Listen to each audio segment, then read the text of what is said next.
This is Live Life on Purpose today. I'm Kawanzaa King, and I'm delighted to have special guest with me, Lois Greene, a registered nurse.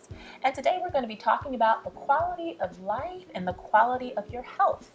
I mean, let's face it, you can't walk out your purpose if you're not healthy. Da, da, da, da, da, da, da, da, da. Thank you so much for taking Thank time you so to much talk to me. having me. I really appreciate being here and just using this platform to get the word out. Get the word out about what? Let's just jump right into it. Sure. One of the things I think is really important, our community needs to realize the value of health. This year has been just a whirlwind for the country, for people realizing that, you know what, health is a national conversation now. Why is it a national conversation? I think the world knows, I think the country knows that we are only as strong as we are as a people.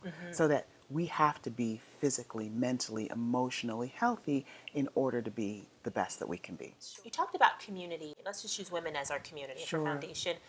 Some of the things that you see that you would say, no, I wouldn't do that. Just some of the flags that we may ignore as women, right? Because we tend to do that. It's like, oh, it'll go away, or I'll get something over the counter, or it's okay if I skip my annual this year, Right. or my 6 month, you know what I mean? And I'm so glad you bring up women because I think our challenge is that we're natural nurturers Yes. of other people. Okay, so if I tell a woman, you know, this child needs to eat at a certain time, you know, get a certain amount of exercise, get a certain amount of sunlight, you know, take, walk. If I gave them that prescription for their child and said, this is what your child needs to live, Right. that happens 100% of the time. Sure. Because she's going to make sure that baby gets what it needs.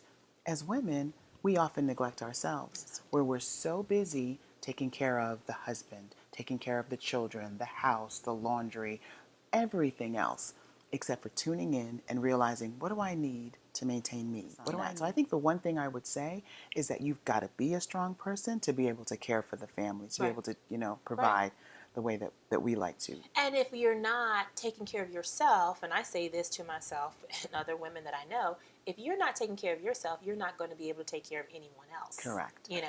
Or not to the best ability. Right. And I think a lot of people who are not in the healthcare business don't really have a perspective about what is it like to be in a hospital? What is it like to, take care of myself?